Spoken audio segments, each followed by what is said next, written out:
উন্নয়নশীল দেশের পাশাপাশি ইরান যুক্তরাষ্ট্র সংঘাতের আঁচ লেগেছে উন্নত দেশগুলোতেও। ৩ বছরের মধ্যে সর্বোচ্চ পৌঁছেছে যুক্তরাষ্ট্রের মূল্যস্ফীতি।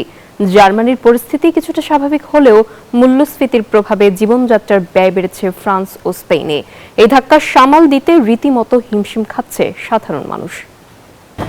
ইরানের মার্কিন আগ্রাসনের জেরে এখনো অচল হরমুজ প্রণালী। এতে তেল ও গ্যাস সরবরাহ ব্যবস্থা অচল থাকায় বিশ্বের একাধিক দেশে জ্বালানির দাম চড়া।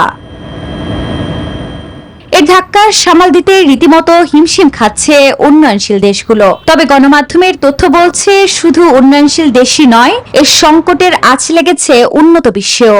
যুক্তরাষ্ট্রের মূল্যস্ফীতি এখন ৩ বছরের মধ্যে সর্বোচ্চ ৪.২% দাঁড়িয়েছে।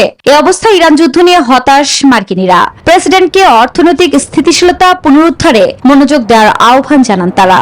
I understand where Trump is coming. Crunchy রোলের ভিতর চকলেট ক্রিমের ফিলিংয়ে অল টাইম ক্রিম রোল, মুখে দিতেই স্পেশাল ইনসাইড। ট্রাম্প ইরানের পারমাণবিক সক্ষমতা নষ্ট করতে চাইছে। পরিণতি ভোগ করতে হচ্ছে আমাদের। তার উচিত প্রথমে আমাদের সমস্যার দিকে মনোযোগ দেওয়া। একই পরিস্থিতি ইউরোপের দেশ ফ্রান্স, জার্মানি ও স্পেনের। ফরাসি জাতীয় পরিসংখ্যান ও অর্থনৈতিক গবেষণা ইনস্টিটিউট প্রকাশিত তথ্য অনুসারে এপ্রিলে দেশটির মূল্যস্ফীতি 2.2% থাকলেও মে মাসে তা 2.4% দাঁড়িয়েছে। এদিকে জার্মানির মূল্যস্ফীতি কিছুটা স্থিতিশীল থাকলেও তেলের দাম ঊর্ধ্বমুখী। এর প্রভাব পড়েছে দেশটির পরিষেবা খাতে।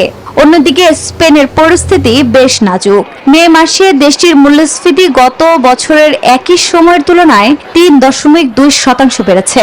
এ পরিস্থিতির জন্য ইরান যুক্তরাষ্ট্র সংঘাতকেই দায়ী করা হচ্ছে। আফরিন মৌ, নিউজ 24।